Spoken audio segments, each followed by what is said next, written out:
A Jefferson County community is grieving the loss of a longtime firefighter. We will tell you more about the Beltline crash that killed him that involved an alleged drunk driver. President Trump opens the doors to discussion when it comes to funding the federal government. We'll have the latest on that. And a Madison principal is calling it quits after a challenging year at La Follette. This is News 3 at 10. Good evening. Hope your new year is starting off well. I'm Danica Lewis. Thank you so much for joining us. We do want to start with the latest on an alleged drunk driving accident we now know killed a Lake Mills fire captain. Chris Truman was helping another driver along the Beltline when he was hit last night. Amanda Quintana has been following up on this situation all day long. She is in the newsroom with more. Good morning, or good evening, Amanda. Good evening, Danica. Many in the Lake Mills community have been sharing their stories of Chris on social media and sending their condolences to his family and to the Lake Mills Fire Department. Monona police say Truman stopped to help at the scene of a crash last night just before 7 o'clock. He was struck by another car before officers arrived and later died at the hospital. Truman was a firefighter for 13 years. The owner of Ace Hardware in Lake Mills posted on Facebook about Chris, who worked there about 5 years ago. He says Chris was the epitome of helpful and caring, always willing to help his neighbors, no matter the situation. Monona police arrested the driver who hit Truman. 28-year-old Samuel Kremers of Columbus was arrested on suspicion of homicide by intoxicated use of a vehicle. Within the last half hour, the Lake Mills Fire Department posted a message from the family of the woman Captain Truman helped last night, saying in part that he saved their daughter's life, adding he is their hero and forever an angel. Funeral arrangements are still being finalized. We do expect to hear from the city in the morning, and we'll be sure to bring you that update. Danica. Absolutely, a story we will continue to follow. Amanda Quintana reporting from the newsroom tonight. Thank you, Amanda. One person is dead and others are still being treated after a serious crash shut down Highway 26 in Johnson Creek for nearly 6 hours today. This happened just north of the interstate near the Johnson Creek outlets this afternoon. Investigators say an SUV was turning onto Highway 26 when it was hit by a semi. One passenger in the SUV died at the scene. MedFlight transported other patients to area hospitals, but authorities have not said how many other people were involved or how bad their injuries are. All right, let's turn things over to weather now. Meteorologist Dana Fulton has our first look at a 2019 forecast, and hopefully I can get the time of day right. Good evening, Dana. Hey, good job. Thank you. Little things, right? Little things, baby steps. Right now, we, of course, still have plenty of snow on the ground, picking up several inches for us throughout central and southern Wisconsin to wrap up our 2018.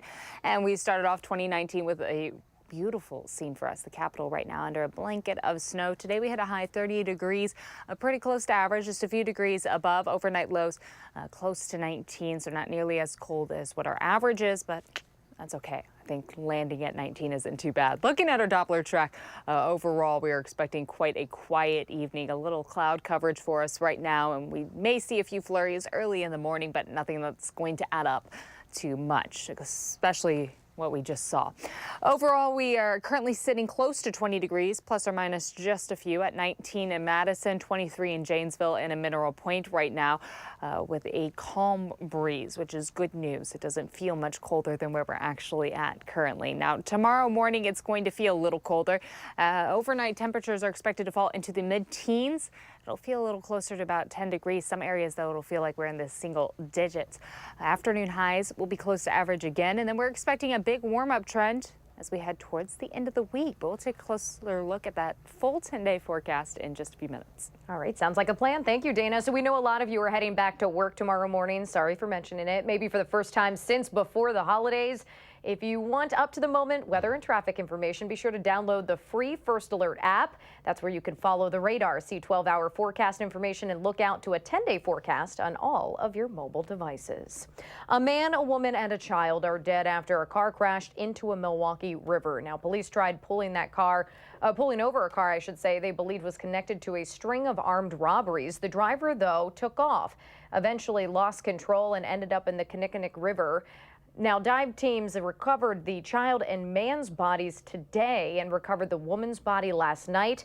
The victim's foster sister says her sibling was struggling, and she just wants people to know that she also had a big heart.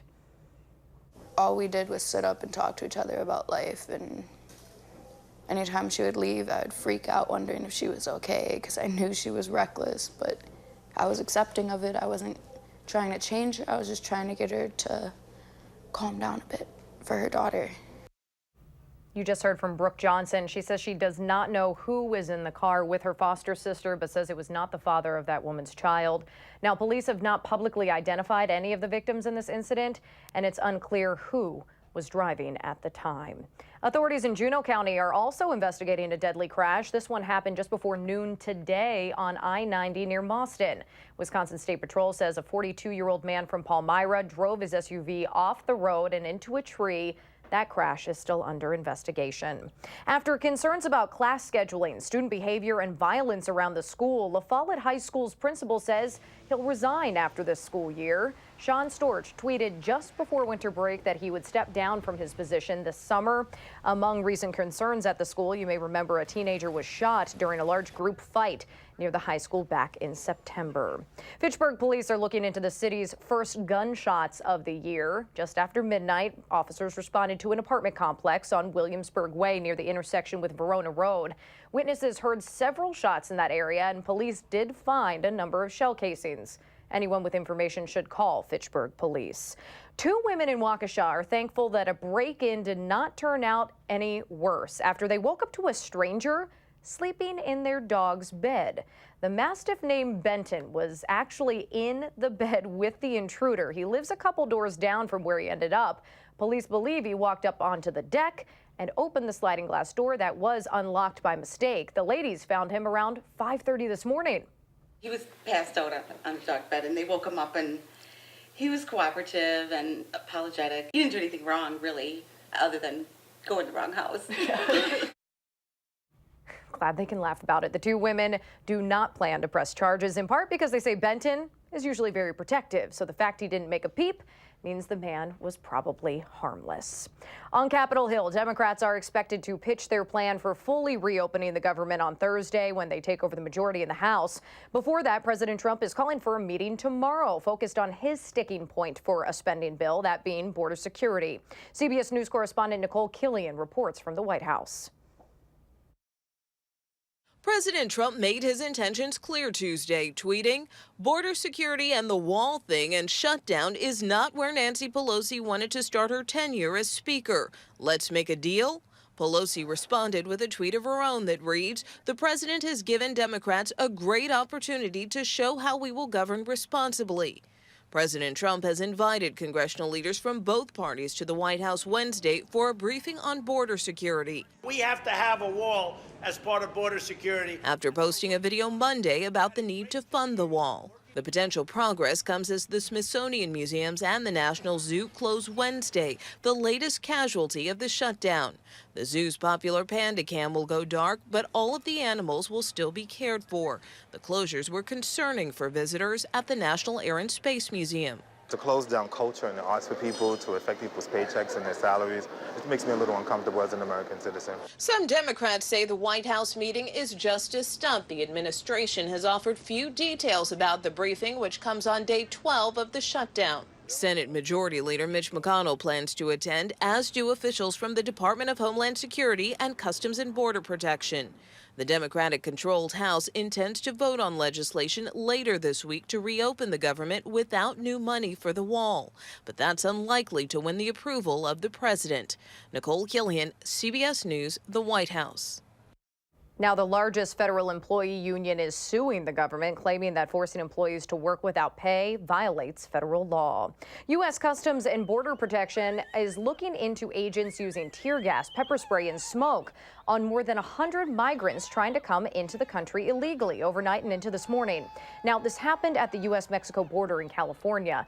The recent deaths of two migrant children who were in U.S. custody have intensified the debate over U.S. immigration policy. This might make you feel a little uneasy about the family's next train trip. The Department of Transportation says most of the U.S. rail systems have missed a safety deadline set years ago. It says only 4 of the nation's 41 rail systems required to implement life-saving technology to prevent train accidents actually met yesterday's deadline. The others, including Amtrak, have either applied for or been granted extensions. The technology can actually help prevent collisions and derailments. In 2008, Congress set a 2015 deadline for implementing that technology. Then Congress extended that to 2018. Governor-elect Tony Evers will be sworn in less than a week, and today we're learning a little bit more about what his predecessor plans to do after he leaves office. Governor Scott Walker says he will travel the country to give speeches advocating for conservative issues like returning powers to states and tax reform. In an email this morning, Governor Walker said that he will stay in the state and get involved in a number of political organizations. He also says he wants to push lawmakers to lower taxes on the middle class. The winning numbers for Dana's forecast might be 40 degrees, but most of you, it's 425 million. We'll let you know if you won the big Mega Millions jackpot and update your forecast after the break. Before that, some people had quite the rude awakening this morning, starting 2019 with a frigid cold swim. There's more at 10 coming up next.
Welcome back. Okay, get those Mega Millions tickets out right now. Tonight's winning numbers are 34, 44, 57, 62, 70, and the Mega Ball is 14. Why is this important? Well, the jackpot is worth $425 million. That is in the top 10, by the way, for the biggest jackpots in this game. The cash option is nearly $255 million. This is the fifth time the Mega Millions has been drawn on the first day of the year, by the way. Back in 2008, someone actually won the jackpot on New Year's Day. Quite the way to win. We'll be sure to update you on whether or not anyone did take home that big prize. So while many of us were avoiding any residual ice and snow on the pavement today, the Madison Motorcycle Club wasted no time hitting the road this new year. Every year since 1973, the club's members take out the bikes for a New Year's Day spin, rain, shine, ice, or snow. Sometimes they just go around the Capitol, but weather permitting, they drive as far as Middleton. Ken Schuck has started his year this way ever since that tradition began. It's just something to do. It's get you out of the house and get you doing something on your motorcycle, which is what we all like to do. So whether it's summer or winter, we want to get out and ride. Even cooler, this is something Ken now shares with his grandson. About a dozen riders participated in this year's event. There are some parents welcoming in the new year with a new addition to the family. We'll be able to pop off fireworks and champagne in celebration of multiple things. Parents Laura and Brian Galmont are excited that for the rest of his life, baby Lance will celebrate his birthday with the biggest party of the year. Maybe wait on that champagne a few years. He was the first baby born in 2019 over at St. Mary's Hospital. 6'27" this morning. He weighed 7 pounds 7 ounces and was 21 inches long. Just down the street at Meriter Hospital, another baby was born about 30 minutes before little Lance. Congrats to those parents. Here is a New Year's Day tradition I think I will leave to the Polar Plunge pros, taking an icy dip in Lake Michigan. Hundreds up in Door County took part in that plunge today. It actually started 33 years ago because a kid lost a bet. That kid, not so much a kid anymore, still runs the event today. We've all been in the shower and somebody flushed the toilet, you get that little blast. Well, that's like 65-degree water.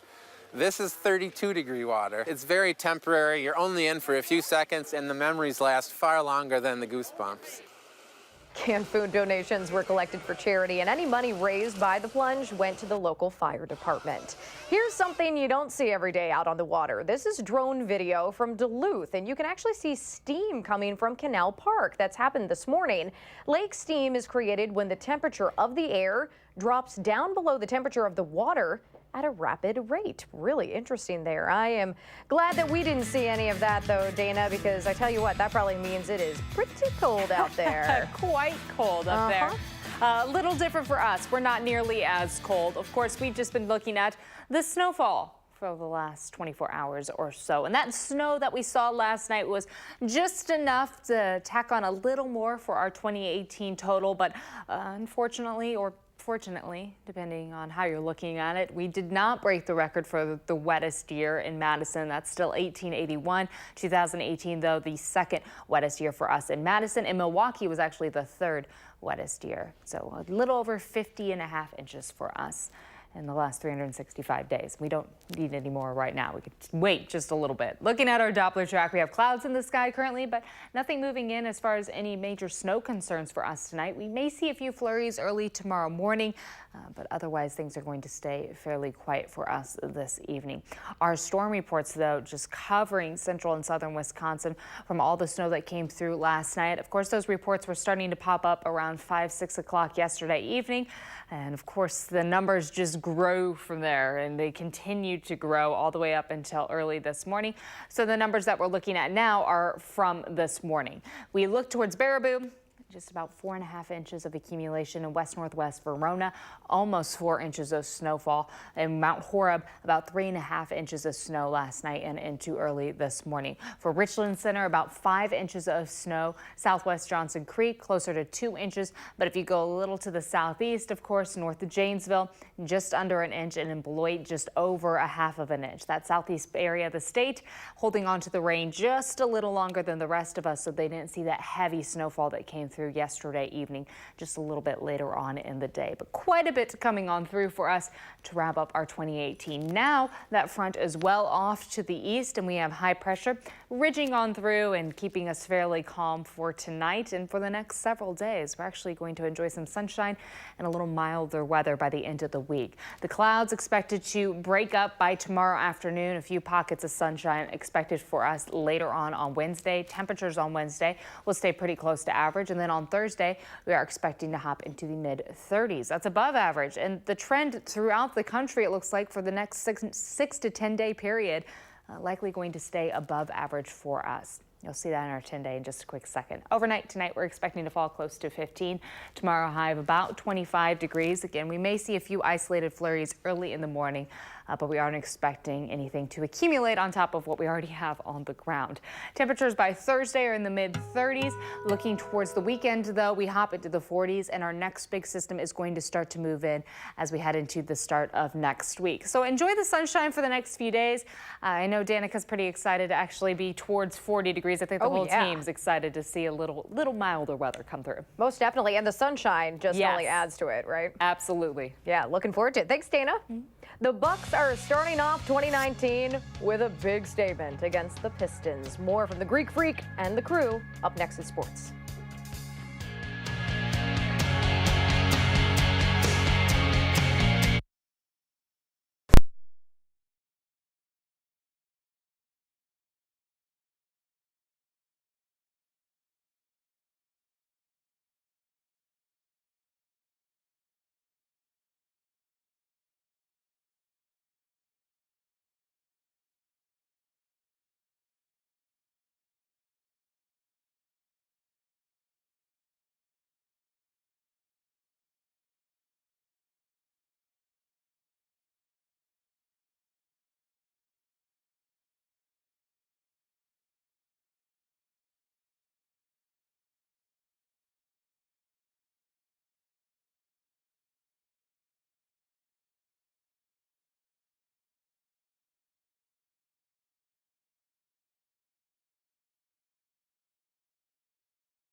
Okay, so the Bucks were really fun to watch in 2018, never losing back-to-back games, and they're not about to start in 2019. They're in the middle of a 6-game homestand at Fiserv Forum hosting the Pistons tonight, where we find former Badgers standout John Lauren Forch.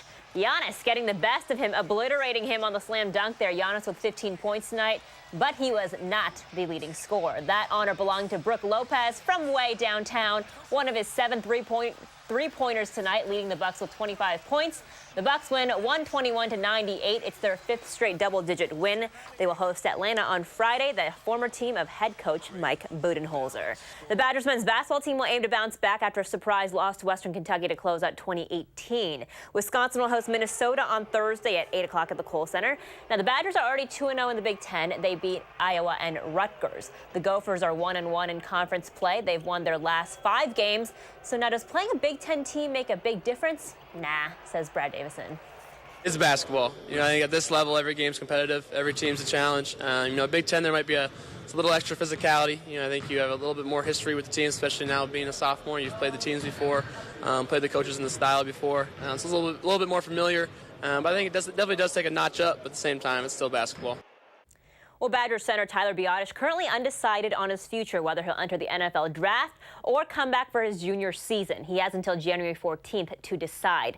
Now, if Biotish does leave, the Badgers will have to replace 4 of their 5 starters on the O-line next year because fellow O-lineman David Edwards announcing on Twitter today that he will forego his senior year in Madison and enter the NFL draft. He played in 38 games in his career at Wisconsin, but hurt his left shoulder in fall camp this past year, sitting out the last 3 games, including the Pinstripe Bowl. Some bowl action today. Urban Meyer in his last stand as head coach of the Buckeyes in the Rose Bowl against Washington. Looked pretty good for Ohio State to start second quarter here. Dwayne Haskins airing it out to Johnny Dixon. Just nabs it there for the 19-yard play, 14-3 Buckeyes. Fast forward now to the fourth quarter. Myles Gaskin lobs one. Short pass to Drew Sample. Huskies with their first touchdown of the game. Clock winding down now. Washington down 28-23. They go for the onside kick. Very difficult to be successful in. Recovered by Ohio State. Urban Meyer finishing his head coaching career for now with a 12-3 record in bowl games and 3 national titles, 28-23 the final. Elsewhere in Big Ten bowl game action, Iowa in the Outback Bowl against Mississippi State. We pick it up in the third quarter. Nick Fitzgerald showing why he leads quarterbacks in rushing in SEC history. 33 yards for the touchdown going down the right side there. Mississippi State takes the lead 19-17. But the Hawkeyes defense with some good eyes and good awareness from Chauncey Golston. He gets the pick there off of Fitzgerald, and then on the ensuing drive, Nate Stanley tossing to Nick Easley for his second touchdown of the game. Iowa in the lead, 24-19. We fast forward to the fourth quarter. Last chance for the Bulldogs. Fitzgerald will toss it, but Jake Gervais says, no way, Jose. Iowa wins 27-22 the final. Another SEC Big Ten matchup in the Citrus Bowl, Penn State and Kentucky in Orlando. Really tough game for Penn State quarterback Trace McSorley. He didn't start the second half, reportedly played the game with a broken foot. Ouch. But putting it all out there, the QB sneak for the touchdown, and then later finding Pat Freiermuth near the end zone for another score. Penn State still down, though, 27-21. 1 second left in the game. McSorley with the ball again. He would get the pass to go, but after that, the pitch hits the turf. Penn State losing 27-24. Finally tonight, it was the live mascots taking center stage in the Sugar Bowl. Uga, that's the Georgia Bulldog, trying to be all friendly, getting his picture taken and everything. But Bevo, the Longhorns, like, no way, dude. This is my show. I want the spotlight. We'll be right back. Some lateral movement to get out of there. I've never seen Bevo.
So we have sunshine for the next several days in the forecast, and we're going to be much more mild by the weekend. That's how you start a new year right there. Thank you so much for joining us. Now.